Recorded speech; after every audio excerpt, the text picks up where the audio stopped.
Truck driver finds girl carrying baby on her back on the highway, but upon discovering her name. Marcus Thompson had been driving for 22 hours straight on the dusty highway in the interior of Texas when he saw the small figure by the side of the road. His first instinct was to speed up and continue his journey, as he had already lost a lot of time with the fruit load he needed to deliver in Houston before dawn. But something in that image made him slam on the brakes hard. A girl of about 8 years old was walking barefoot along the shoulder, carrying a baby wrapped in a dirty cloth on her back. The late afternoon sun beat down hard on their sunburned faces, and she staggered with every step as if she might faint at any moment. Marcus stopped the truck and hurriedly got out. The girl looked at him with big, frightened eyes, but didn't try to run. She seemed at the limit of her strength. "Hi, little one. Are you okay?" he asked, crouching down to her level. The girl stared at him for a long moment before answering in a weak voice, "We're thirsty, mister. The baby won't stop crying." Marcus looked around. There was no house or establishment in sight, just the endless road cutting through the dry desert scrubland. How had two such small children ended up there? "How did you end up here? Where are your parents?" Tears began to stream down the girl's dirty face. "Mommy disappeared 3 days ago. She left in the morning and never came back. We kept waiting at home, but there was no more food for the baby." Marcus felt his heart tighten. He looked at the baby, who couldn't have been more than a year old, and saw it was visibly malnourished and dehydrated. "What's your name, little one?" "My name is Emily, and this is my little brother Noah." The world stopped for a moment for Marcus. Emily, the same name as the daughter he had abandoned 15 years ago after a terrible fight with his wife. The same daughter he had never looked for again, never wanted to know if she was alive or well. His hands began to tremble. Could it just be a cruel coincidence of fate? "Emily," he repeated, his voice choked. "That's a very beautiful name." The girl smiled timidly. "Mommy always said my father chose that name, but he left when I was little and never came back." Marcus felt as if he had been punched in the stomach. It couldn't be. It couldn't be her. But as he observed the child's face, he began to recognize familiar features, the shape of the eyes, the way she tilted her head when she spoke. "Come on, let's get in the truck. I need to take you somewhere safe," he said, trying to control his voice. Marcus helped the children into the cab and turned on the air conditioning. He had a few bottles of water which he shared with them, watching as they drank desperately. Baby Noah was crying more softly now, but was still clearly hungry. "Emily, what is your mother's name?" "Mrs. Jennifer. Jennifer Thompson. She always said that one day my father would come back to get us, but I think she just said that so I wouldn't be sad." Marcus had to pull the truck over to the side of the road. Jennifer Thompson, his ex-wife, the woman he had left pregnant 15 years ago when he walked out after a violent argument about money. The woman he never called, never sent a cent to, never wanted to know if she had given birth to a girl or a boy. And now he discovered there was not only a daughter, but 2 children. Baby Noah was clearly much younger than a 15-year difference. Dear listener, if you are enjoying the story, please take a moment to like and especially subscribe to the channel. It helps us a lot as we are just starting out. Now continuing. "Little one, where did you live with your mother?" "In the city of San Antonio, in a little rented house near the bus station. But Mommy lost her job 2 weeks ago and couldn't pay the rent. The homeowner said he was going to call social services to take us away." Marcus knew San Antonio well. He had passed through there countless times on his trips. To think that for years he had driven through the same city where his daughters lived, without knowing of their existence, filled him with despair. "And you all walked from San Antonio all the way here?" Emily shook her head. "We hitched a ride with a man in a pickup truck, but he dropped us off here because he said he was taking another route. Mom always said that if we ever got lost, we should go to the big highway and ask the truckers for help, because they were good people." Marcus smiled sadly. Jennifer had always had a romanticized view of truckers, even after he abandoned her. "Emily, do you remember what your father was like?" The girl thought for a moment. Mom used to show some old photos of him. He was a big man with black hair and kind of sad eyes. She said he drove a truck just like you, sir. Marcus's heart was beating so hard, he feared the girl could hear it. He looked in the rearview mirror and saw his own reflection. A big man, with black hair now graying, with eyes that carried 15 years of guilt and remorse. "And do you want to meet your father?" Emily looked at Noah, who had fallen asleep in her small arms. "I've given up on that. Mom would get very sad when she talked about him. I think he didn't like us very much, but sometimes I wonder if he changed his mind and is looking for us." Marcus had to pull over again, this time because tears were beginning to blur his vision. How could he have been so selfish? How could he have abandoned a pregnant woman and never gotten in touch again?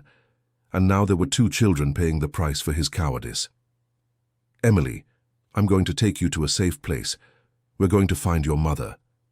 Do you promise, sir?" "I promise." Marcus started the truck again and headed toward the next gas station. He needed to buy milk and diapers for Noah, who clearly needed urgent care. But his mind was racing with questions and guilt. At the station, a middle-aged attendant helped him choose the items for the baby. "What a sad situation," she commented, looking at the children in the truck. "Those 2 have been through here before." "What do you mean?" "About 3 days ago, a woman came through here with them. She seemed very nervous, kind of beside herself. She asked if anyone knew a trucker named Marcus Thompson, said he was the children's father and that she needed to find him urgently." Marcus felt his legs go weak. "And what happened to that woman?" "She left here on foot with the children, walking along the road. Some travelers who passed through later said they saw her being taken by an ambulance a few miles ahead. The children were left crying by the side of the road." Marcus ran back to the truck. Jennifer had been hospitalized, and the girls were left alone on the road. His abandonment had created a tragedy that had stretched over 15 years.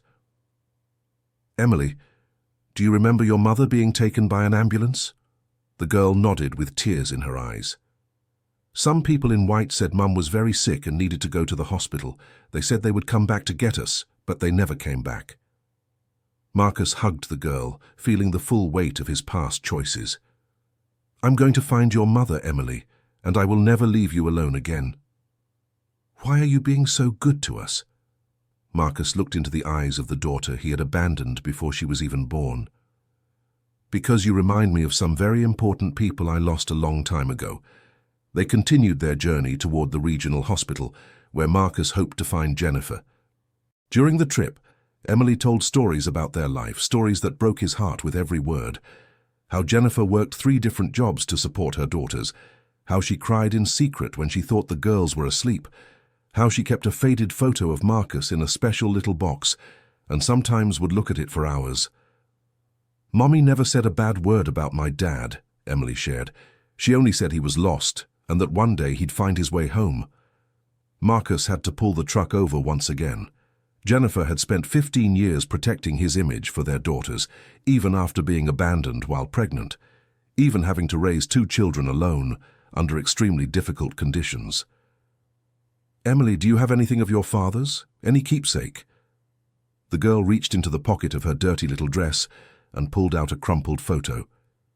It was him, 15 years younger, hugging Jennifer in front of the small apartment where they lived when they were married. "Mommy gave me this photo and said when I grew up and wanted to look for my dad, I should show this to him. She said he would remember how much he loved us." Marcus took the photo with trembling hands. He remembered perfectly the day it was taken. It was Jennifer's birthday and they had just found out she was pregnant. They were the last happy days they had together before everything fell apart.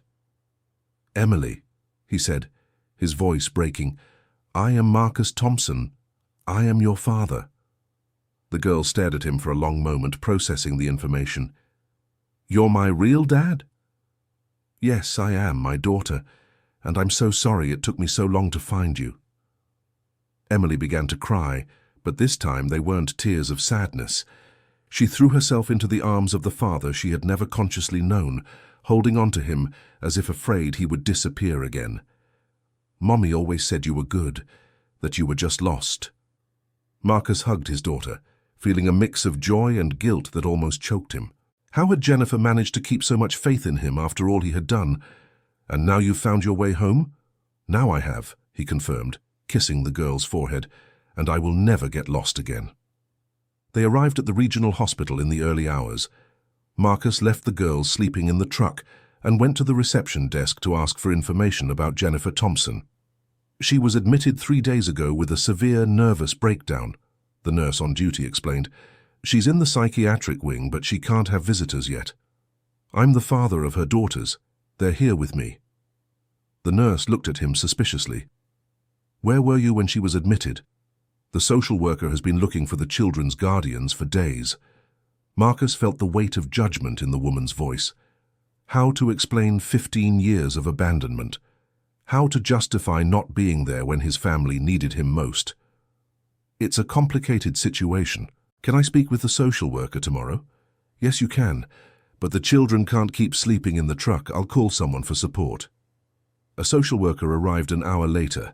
Sharon was a woman of about 50, with greying hair and a tired look in her eyes of someone who had seen much suffering in life. Are you Marcus Thompson? That's me. Where have you been for the last 15 years? Marcus took a deep breath. The time had come to face the truth head-on.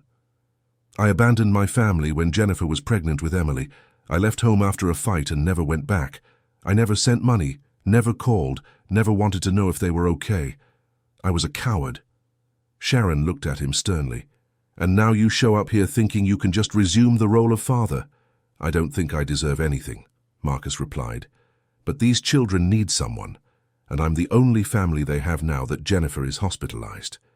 Do you have the means to care for 2 small children? Marcus looked out the window where Emily was awake, caring for Noah inside the truck. I have 15 years of mistakes to fix. I'll find a way. Sharon followed his gaze and saw Emily making faces to make her brother smile, even though she was clearly tired and scared. That girl took care of her brother alone for 3 days, she said, her voice softer. When we found them on the road, she was dehydrated and nearly fainting, but she still tried to protect the baby. Marcus felt the guilt grow even stronger. His 8-year-old daughter had been forced to take on adult responsibilities because of his mistakes. What do I need to do to be able to care for them? First, you need a suitable place to live. I can't release the children to live inside a truck. Second, you need a stable source of income. And third, you'll have to undergo a psychological and social evaluation to prove you can be a responsible father. And if I can't prove that, the children will go to a foster family. Marcus felt the world spin. The thought of losing his daughters again, this time forever, was unbearable. How much time do I have? 2 weeks to get your situation in order. Until then, they can stay in a temporary shelter. No, said Marcus firmly. They are not going to any shelter. I will fix this. Sharon watched him for a long moment. Do you have any money saved? I have some savings, yes, and I can sell my truck if I have to. Then what are you waiting for?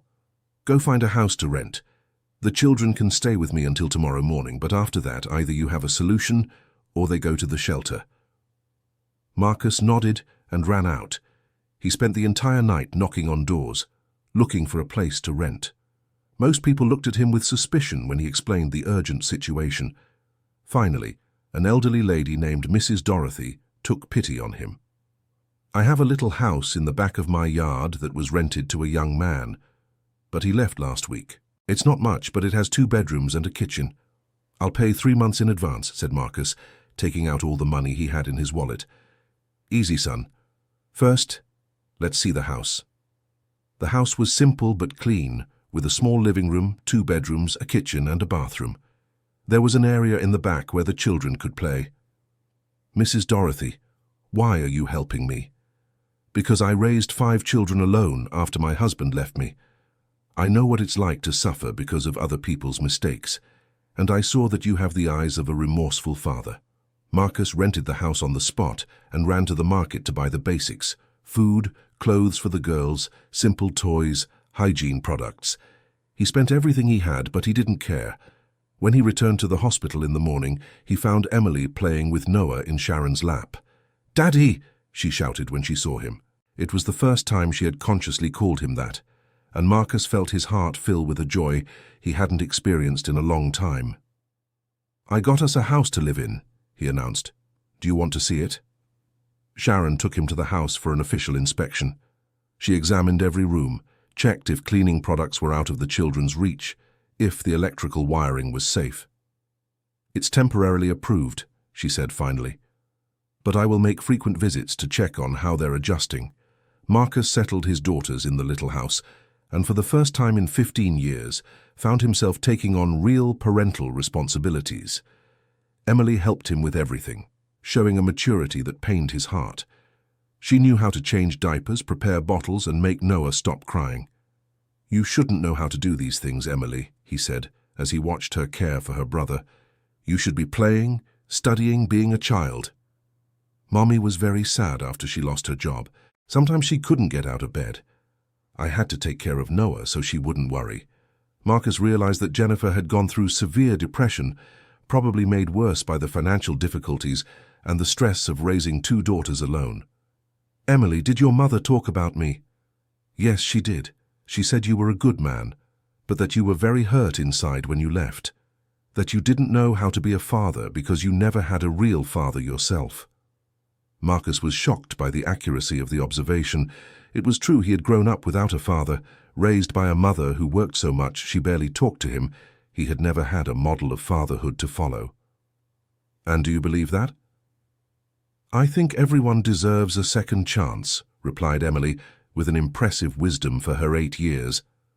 "Mommy always said that to err is human, but not trying to make it right is the real sin." Marcus hugged his daughter, silently promising he would never let her down again. In the following days, he established a routine. He woke up early to make breakfast for the girls, took Emily to enroll in a nearby school, cared for Noah during the day while looking for a job in the area. Dear listener, if you're enjoying the story, please take a moment to leave a like and especially to subscribe to the channel. It really helps us who are just starting out, now continuing. The biggest challenge was dealing with Noah, who was still very small and needed constant attention. Marcus had never taken care of a baby and was always worried about doing something wrong. "Daddy, you're nervous," observed Emily one afternoon, when Noah had been crying for over an hour without stopping. "It's just that I don't know what he wants. I've already given him his bottle, changed his diaper, sung to him. Sometimes he just wants affection. Mommy said babies can feel when people are tense." Emily picked Noah up and calmed him down quickly, humming a song that Jennifer used to sing. "How do you know so much about taking care of babies?" "When Mommy was sad, I had to be his mommy too." Marcus realized he had deprived Emily of her childhood by abandoning the family. She had been forced to grow up too fast to make up for his absence. "That's going to change now," he promised. "You'll get to be a child again." A week later, Marcus got a job as a mechanic at a nearby shop. The pay wasn't high, but it was enough for them to live decently. His boss, Mr. Harold, was an understanding man who allowed him to bring Noah to work when necessary. "You're a dedicated father," commented Mr. Harold one day, watching Marcus give Noah his bottle during a break. "How old is he?" 14 months, and I've only known him for 2 weeks. Mr. Harold looked at him surprised. "How so?" Marcus told his story, omitting no detail. Mr. Harold listened in silence, shaking his head. "Son, you messed up badly, but at least you're trying to make it right. That's already more than many men do. Do you think I have a chance to be a real father?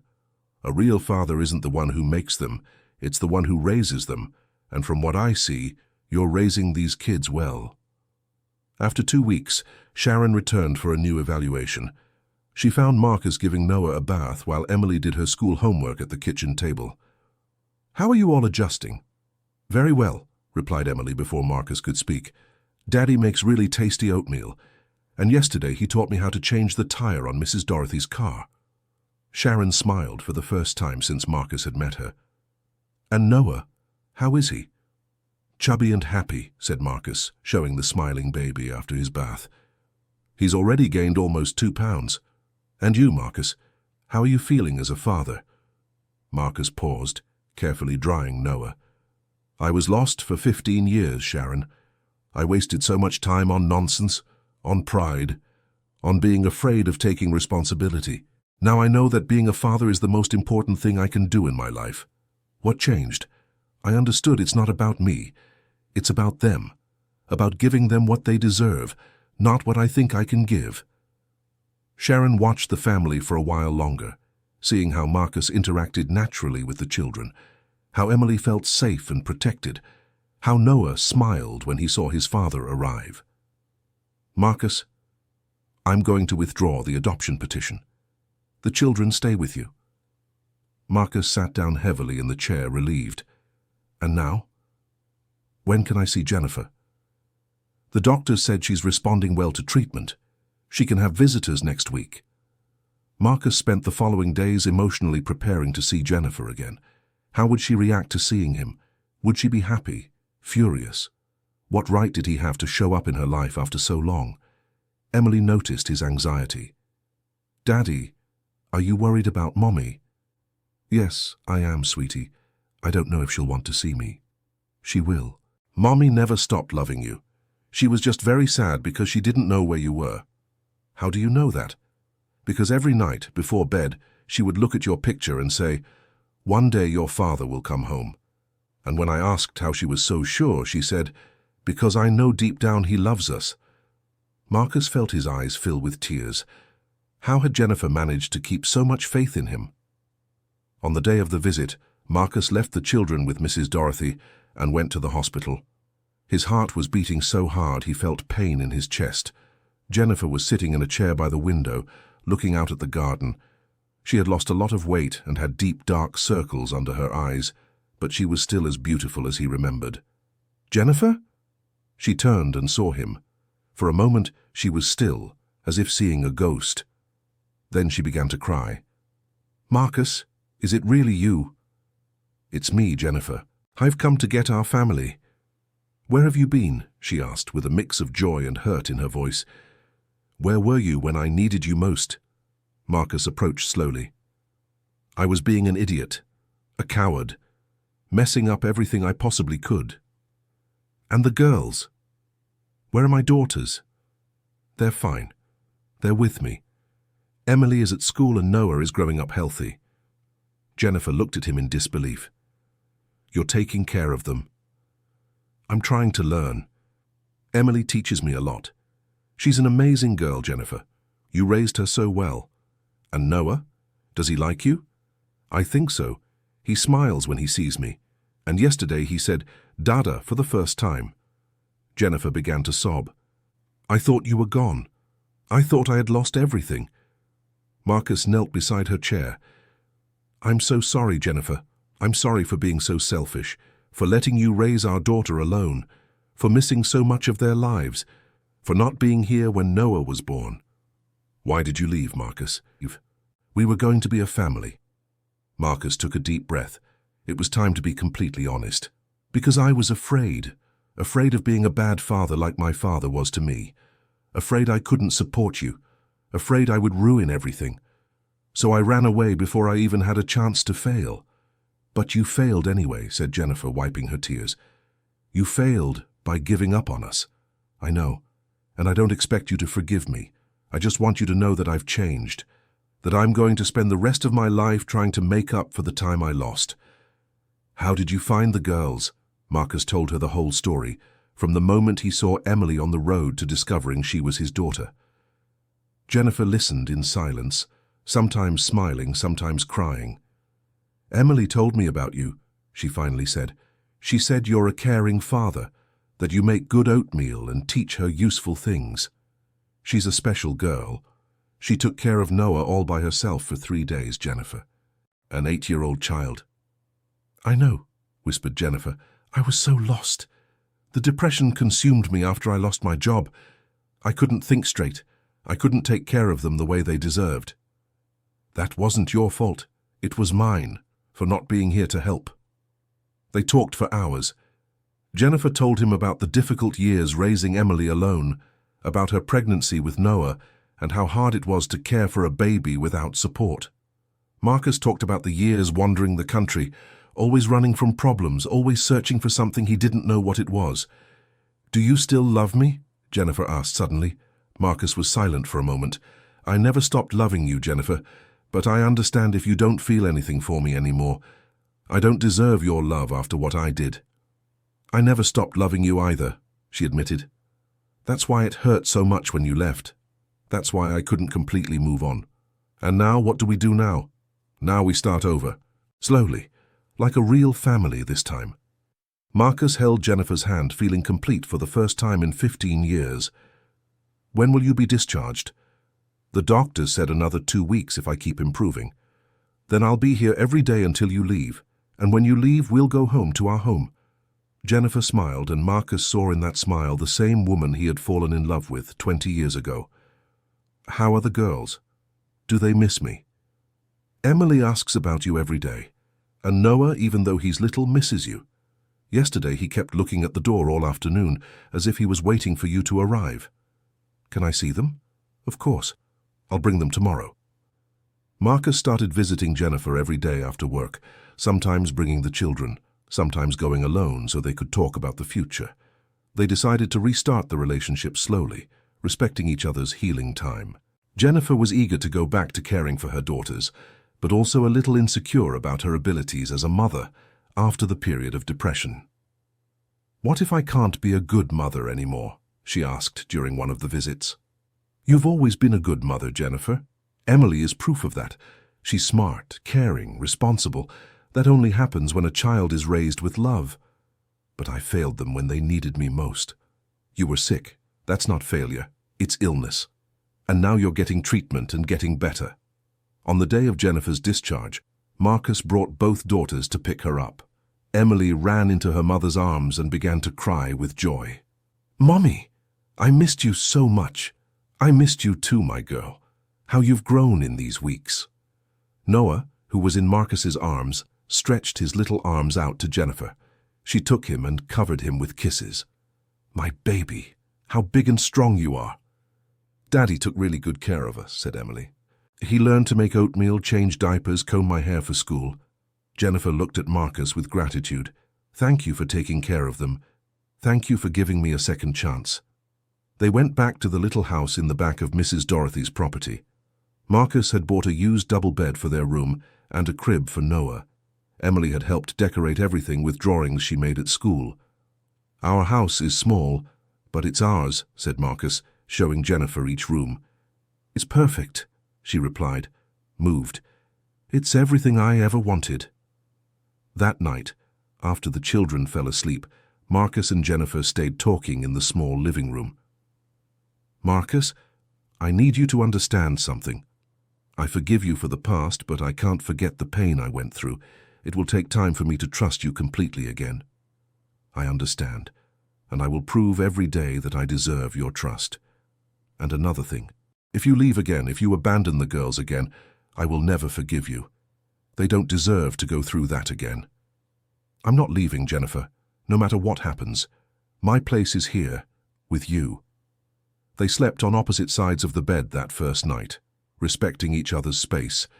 But Marcus slept better than he had in 15 years, knowing his family was together and safe. The first months were a period of adjustment. Jennifer was still dealing with the effects of depression and sometimes had difficult days. Marcus learned to recognize the signs and give her the support she needed. Emily flourished with both parents present. Her grades at school improved. She made new friends. She started smiling more. But she still maintained the early maturity she had developed from caring for her brother. Noah adapted quickly to having his mother back again, but kept a strong bond with Marcus. The baby had found stability for the first time in his life. Marcus, Jennifer said one night 3 months after his return, you're a better father than I ever imagined you could be. What do you mean? When you left, I was angry, but I was also relieved. I thought maybe it was better to raise Emily alone than to have to deal with an immature, irresponsible father. And now? Now I see you've really changed. You've grown up. You've become the man I always knew you could be. Marcus hugged her. I only managed to change because you gave me a reason to change. Do you want to marry me again? Marcus looked at her, surprised. You want to marry me? I want to make our family official. I want the girls to see that we're together for good now. Then let's get married, said Marcus, kissing her for the first time since they had reunited. The wedding was simple, in a small town church, with just the children, Mrs. Dorothy, and a few friends they had made in the area. Emily was the maid of honor and carried Noah in her arms during the ceremony. "Now we're a real family," she said after the ceremony. "Forever?" "Forever," confirmed Marcus and Jennifer in unison. Dear listener, if you're enjoying the story, please take a moment to like and especially subscribe to the channel. It really helps us who are just starting out. Now, continuing. 1 year after the wedding, they managed to move to a bigger house, still modest, but with a backyard for the children to play in. Marcus got a promotion at the workshop and Jennifer got a job as an administrative assistant at a nearby school. Emily, now 10 years old, had become an exemplary student. She still helped with Noah, but now by choice, not out of necessity. Noah, almost 3, was a happy, healthy child who called Marcus and Jennifer Daddy and Mommy with equal affection. "Marcus," Jennifer said one Sunday afternoon as they watched the children playing in the yard, "sometimes I can't believe this is real." "What do you mean?" "Our life. Our family. 15 years ago, I thought I had lost you forever. I thought I'd have to raise the girls alone for the rest of my life. And now I have everything I ever dreamed of. A husband who loves me, who loves our daughters, who is present every day." Marcus pulled her into a hug. "I can't believe it sometimes either. I think about how I almost lost everything because of fear and pride. But you didn't lose it. You found your way back." "Actually, they were the ones who found me. Emily carrying Noah on the road. It was like the universe conspired to give me a second chance." That night, Marcus went to Emily's room to talk with her before bed as he did every night. "Dad, can I ask you a question?" "Of course, honey." "If you hadn't found us on that road, do you think you ever would have looked for us?" Marcus thought about the question honestly. "I don't know, Emily. I think I was so lost, so afraid to face what I had done, that maybe I never would have had the courage. Then I'm glad we met that way." "Why?" "Because then you didn't have to be brave, you just had to be good. And you were always good inside. It was just hidden." Marcus kissed his daughter's forehead, once again impressed by her wisdom. "Emily, can I ask you something?" "Sure. Do you forgive me for leaving when you were a baby?" Emily looked at him seriously. "Dad, I don't remember a time when you weren't here. I only remember you arriving. And since you arrived, you never left again. So there's nothing to forgive." Marcus left the room with tears in his eyes. His daughter had given him the greatest gift he could receive, the unconditional forgiveness of a child who loved him regardless of his past mistakes. 2 years later, Marcus received an offer to go back to work as a truck driver, with a salary much better than what he earned at the repair shop. It was an opportunity to significantly improve the family's financial situation. "I'm not going to accept it," he said to Jennifer when he told her about the offer. "Why not?"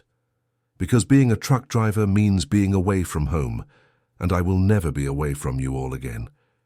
Marcus, if it's a good opportunity, you should consider it. There's no amount of money that can pay for the time I've already lost with you. I won't lose a single day more."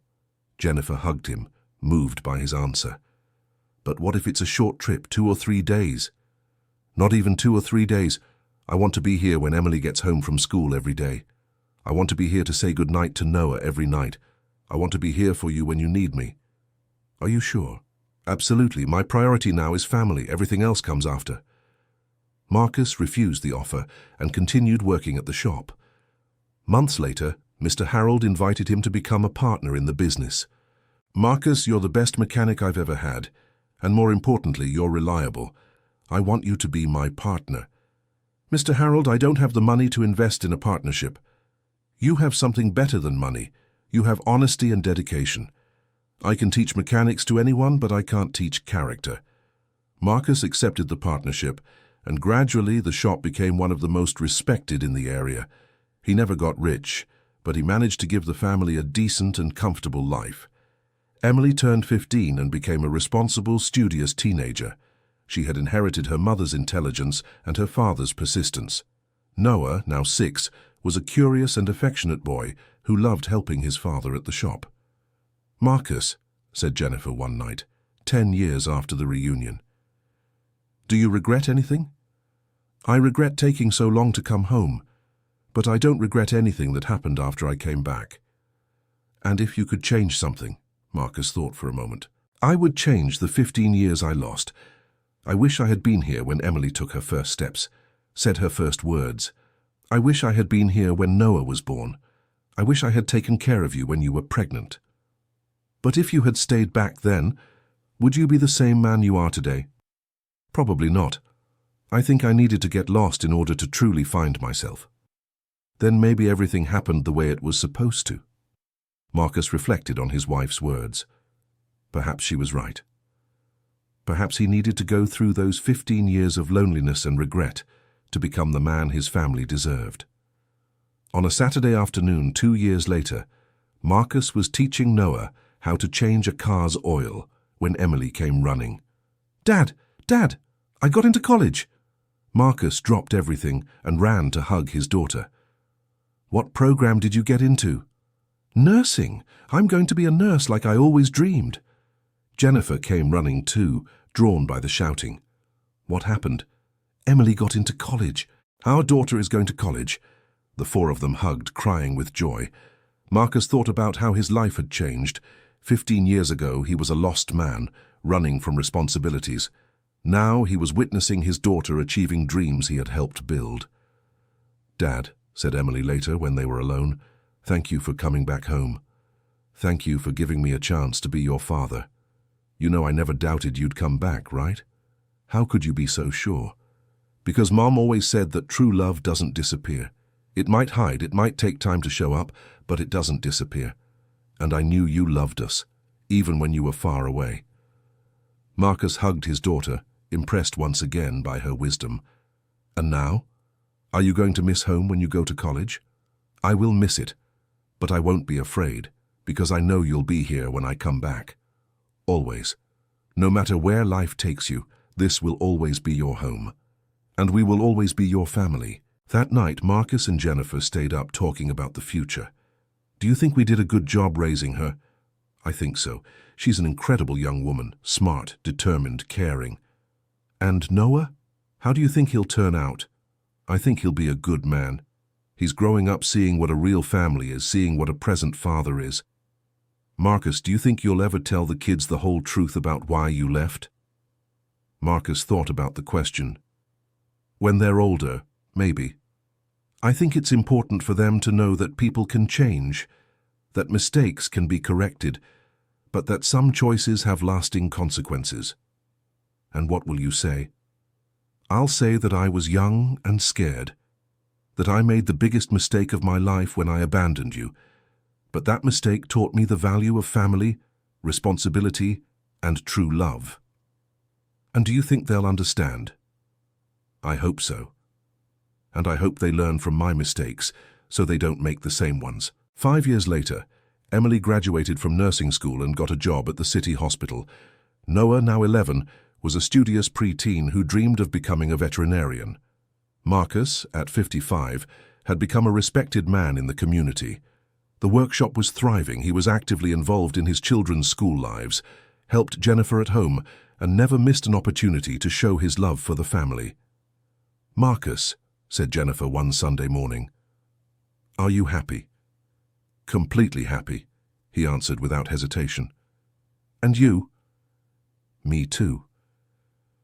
Sometimes I think about the woman I was 20 years ago, raising Emily alone, feeling abandoned and sad. And I can't believe I'm the same person who has this life today. Do you think it would have been better if I had never left?" Jennifer thought about the question. "I don't know.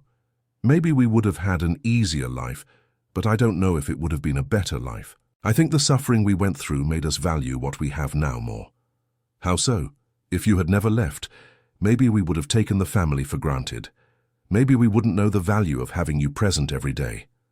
Marcus nodded. It was true that he had never valued the simple moments of family life as much as he did now. Every family dinner, every bedtime conversation, every hug from the children was a gift he knew he could have lost forever.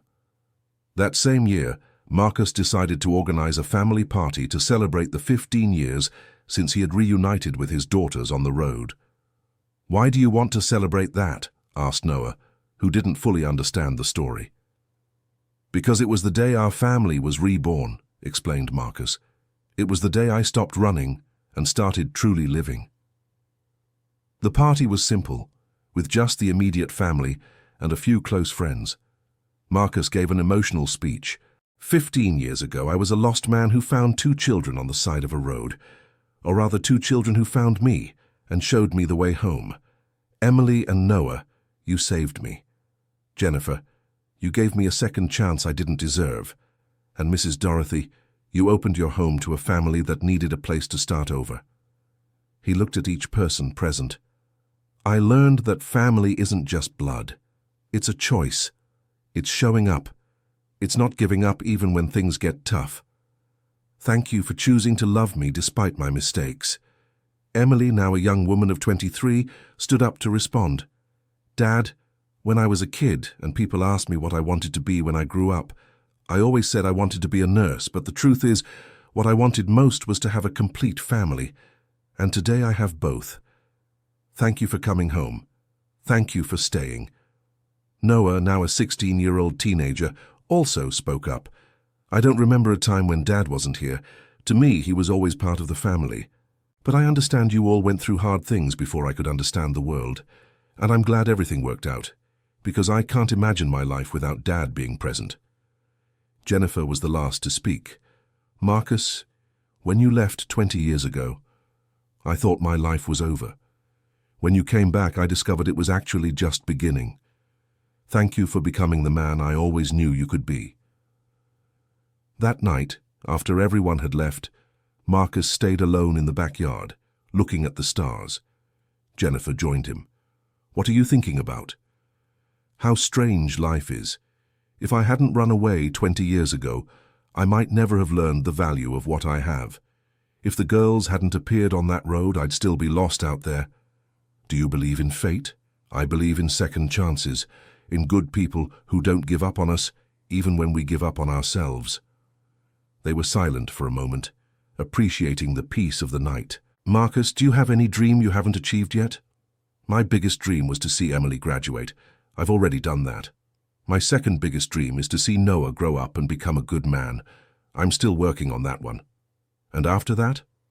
After that, I want to be a grandfather. I want our grandchildren to know the good version of me, not the lost version you all knew at the beginning. I think they'll only know the good version. The lost version stayed in the past. Marcus hugged his wife, feeling grateful for every day he had spent with her since returning. Jennifer, if you could give advice to a woman going through what you went through, raising children alone, feeling abandoned, what would you say? I would say it's hard but possible, that she is stronger than she thinks, and that sometimes people come back. Sometimes they change. Sometimes a second chance is worth it. And if they don't come back, then she'll discover she can be happy on her own too. That raising children with love is always a victory, whether you have help or not. Marcus nodded. Jennifer had become a wise woman through suffering and overcoming. 2 years later, Emily married a young man she met at the hospital where she worked. Marcus walked her down the aisle with pride, thinking about how his daughter had become an independent and strong woman. Dad, she said before the ceremony, thank you for teaching me that men can change. That helped me choose someone who has a good heart, not just good looks. How do you know he has a good heart? Because he treats me the way you treat Mom, with respect, with affection, as if I were his most important treasure. Marcus hugged his daughter, knowing he had given her the best gift a father can give, an example of how to be loved. 1 year after Emily's wedding, she announced she was pregnant. Marcus was going to be a grandfather. Dad, the baby is going to call you Grandpa, she said, beaming. Grandpa Marcus, he repeated, testing how it sounded. I like it. And you promise you'll be a present grandpa? Emily, after everything we've been through, you still doubt that? No, I don't. I just wanted to hear you promise. I promise I'll be the most present grandpa in the world. I'll teach my grandson how to change a tire, fix a car, and be a man of his word. And if it's a girl? I'll teach my granddaughter how to change a tire, fix a car, and to never accept less than she deserves from a man. When the baby was born, a girl named Olivia, Marcus had the opportunity to experience for the first time what it was like to follow a child's growth from birth. He was there when Olivia smiled for the first time, when she said her first words, when she took her first steps. Everything he had missed with Emily and Noah, he was reclaiming with his granddaughter.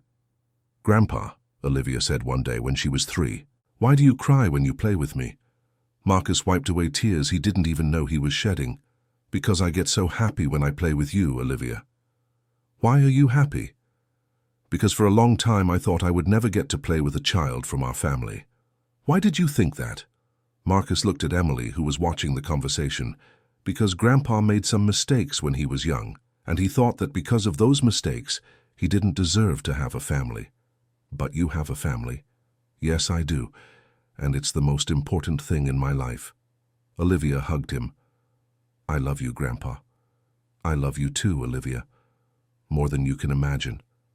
That night, Marcus talked with Jennifer about the conversation with his granddaughter. "How are you going to explain our story to her when she grows up?" "I'll tell her that sometimes people get lost, but that a family's love can help them find their way again.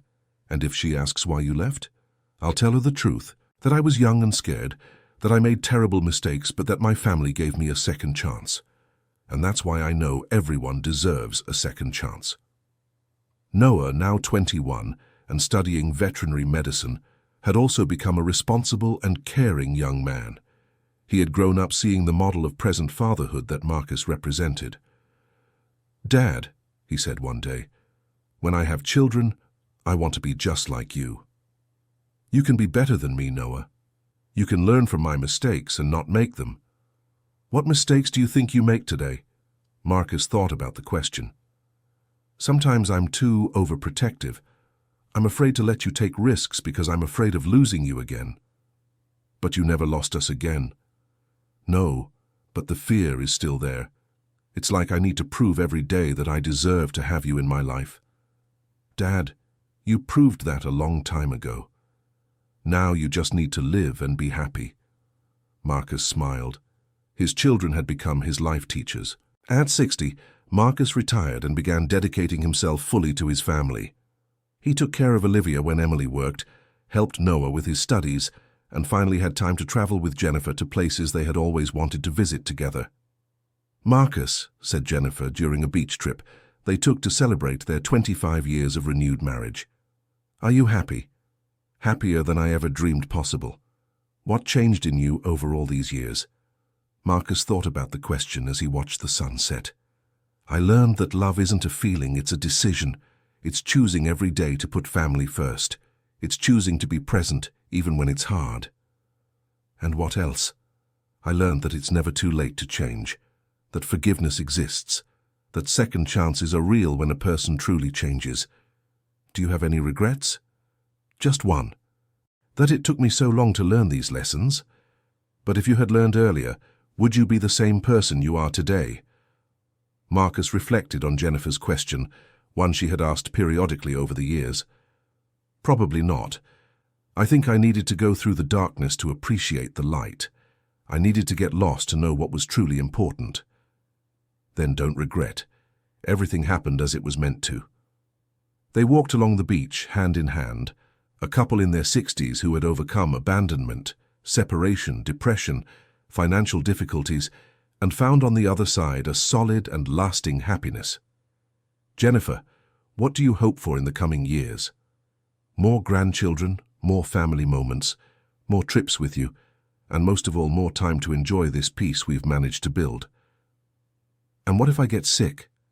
If I can no longer take care of you like I do now?" "Then I'll take care of you." That's what people do when they truly love each other. They take care of each other in any situation. Marcus squeezed his wife's hand, knowing he had found not only the love of his life, but his best friend, his companion for all seasons. 3 years later, Noah graduated from veterinary school and opened a clinic in town. Marcus helped him with the initial investment, proud to see his son achieving his dreams. "Dad, thank you for teaching me the value of honest work." "How so?" "Seeing you at the shop all those years, always treating customers well, always doing quality work. That taught me that success isn't just about making money, It's about building a solid reputation. And what else did I teach you? That family always comes first. That's why I'm going to live here in town, even though I've received job offers in bigger places. I want to be near you. Marcus hugged his son, moved to see he had managed to pass on the right values. Sophia, now 8 years old, was a smart and curious girl who loved spending time with her grandparents. She had become the joy of the house, always inventing games and asking deep questions that surprised the adults. "Grandpa," she said one day, "why do you and Grandma love each other so much? Why do you think we love each other so much?" "Because you're always together, always smiling at each other, and you never fight." Marcus smiled. "We love each other so much because we choose to love each other every day, Sophia. Love isn't just a feeling, it's a decision." "And did you always choose to love each other?" Marcus paused, thinking how to answer honestly without frightening the child. "Not always. There was a time when I didn't know how to show love properly, but Grandma taught me and now I know." "How did she teach you?" "By forgiving me when I made mistakes, by giving me a second chance, and by showing that true love doesn't give up on people." Sophia nodded as if she understood perfectly. "And now will you stay together forever?" "Forever, and one day more." In 2045, Marcus turned 65. The family threw a big party to celebrate, with all the friends they had made over the years. Emily was pregnant with her second child. Noah had married a veterinarian he met in college, and Olivia was growing up healthy and happy. During the party, Marcus gave a speech to the guests. "Friends, when I was young, I thought success was having money, having freedom, having no responsibilities. Today, at 65, I know that success is looking around and seeing a table full of people you love and who love you back." He looked at each family member. "Jennifer, you taught me that love is resilience, that loving someone means not giving up on them even when they give up on themselves. Emily, you taught me that forgiveness is possible, that a child can see a person's heart better than any adult. Noah, you taught me that it's possible to break negative cycles, that children don't have to repeat their parents' mistakes. Olivia, you taught me that every moment in life is a gift to be cherished." He paused, emotional.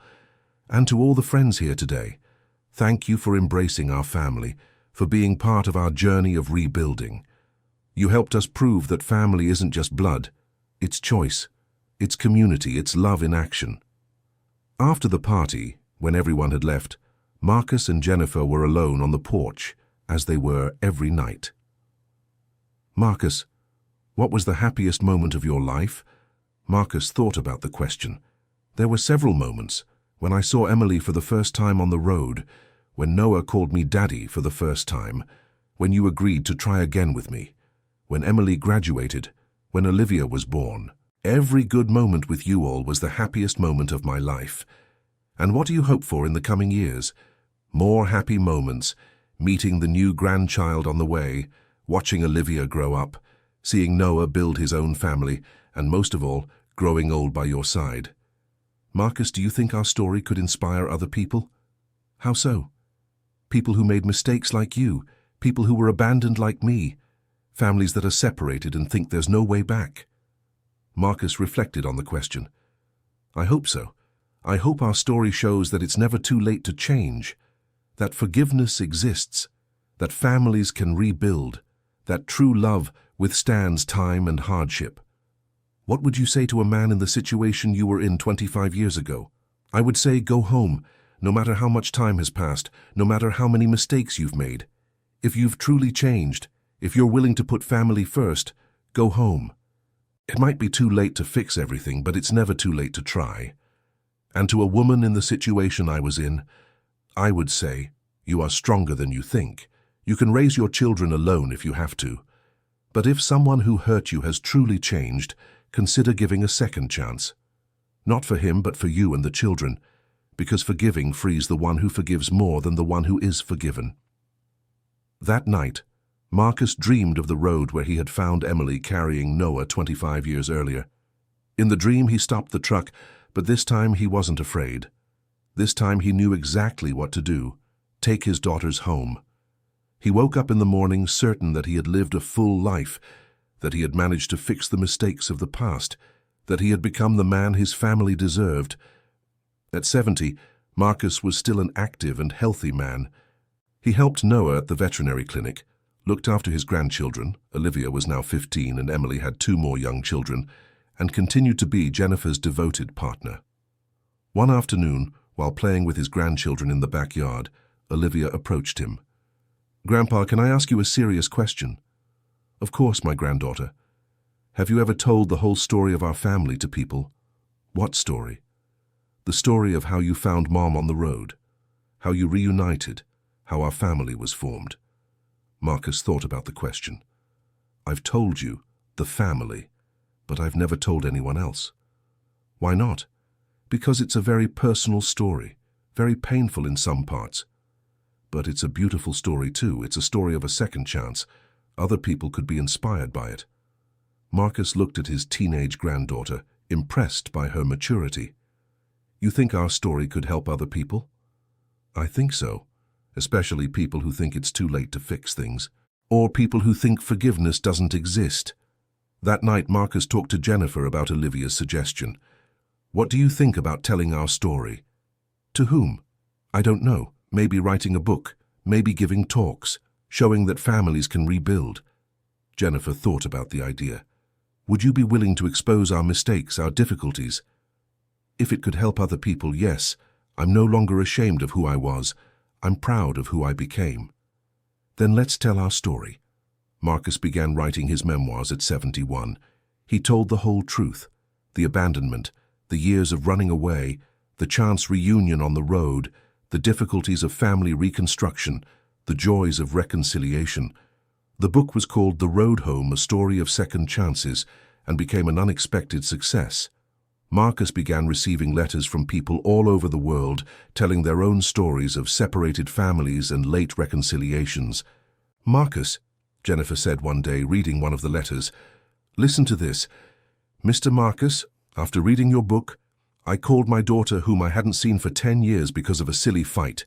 Yesterday she came to visit me with my grandson, whom I didn't even know. Thank you for teaching me that it's never too late to ask for forgiveness." Marcus was moved to realize that his story was really helping other people. "You know what this means, Jennifer. It means our suffering wasn't in vain, that our pain served some good purpose." "It always did, Marcus. It made us better people, and now it's helping others too." At 75, Marcus was diagnosed with a heart problem. It wasn't serious, but it required care. Jennifer, now 72, became his primary caregiver. "Marcus, are you afraid?" "Afraid of what?" "Of the illness, of old age, of the part that can't be said?" "No, Jennifer. I've lived a full life. I fixed my mistakes. I saw my children grow up. I met my grandchildren. I grew old beside the woman I love. If my time has come, I am at peace." "Don't talk like that. It's not morbid, it's realistic. And if my time has come, I want you to know these were the best years of my life. These last 30 years with you all." "And the first 40? "The first 40 were preparation for the last 30.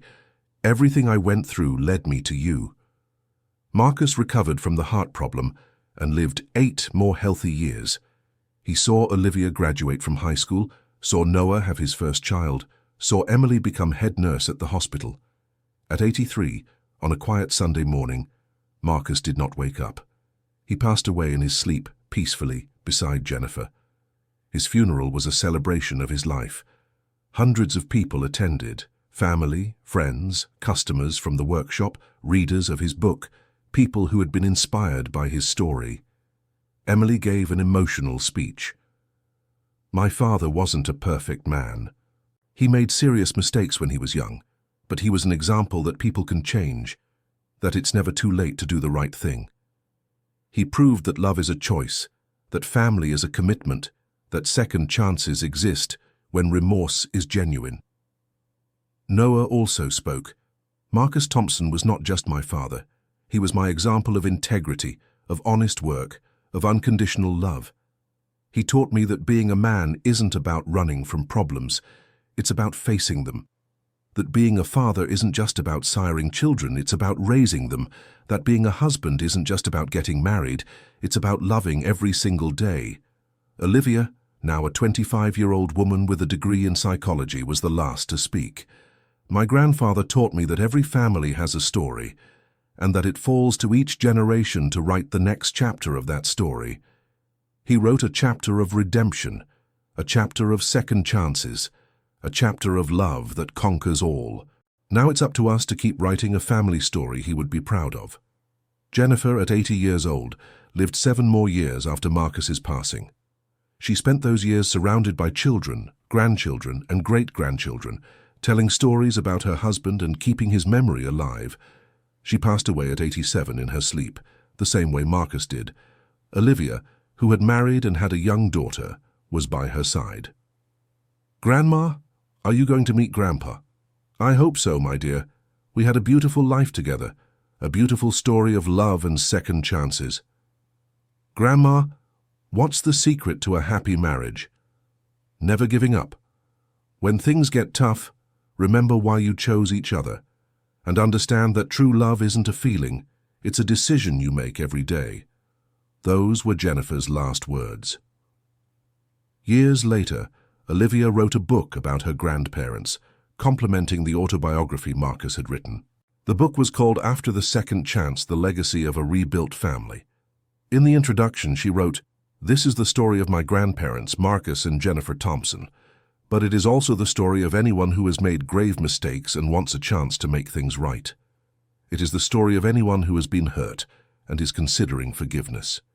It is the story of any family that is broken and wants to find a way back home." My grandfather used to say his life truly only began at 45, when he reunited with my mother on a dusty road in the Texas countryside. Everything before that was merely preparation to become the man his family deserved. He proved it's never too late to change, that second chances exist, that families can rebuild through love, forgiveness, and the determination to do things differently. Today, 35 years after that reunion on the road, we are a large and close-knit family. We have 5 living generations, over 20 members, and everyone grew up hearing the story of how love brought our family back together. If you are reading this and identify with any part of our story, know that change is possible, forgiveness is possible, rebuilding is possible. But it only happens when a person truly decides to change, not just for themselves, but for those they love. This is our story, a story of second chances that became a story of eternal love. End of story. And you, what did you think of this emotional journey of Marcus and his family? Have you lived through or know someone who went through a similar situation? Leave a comment sharing your own experience with second chances and family forgiveness. Don't forget to leave your like if the story touched your heart, and most importantly, subscribe to the channel so you don't miss other emotional narratives about love, family, and overcoming adversity.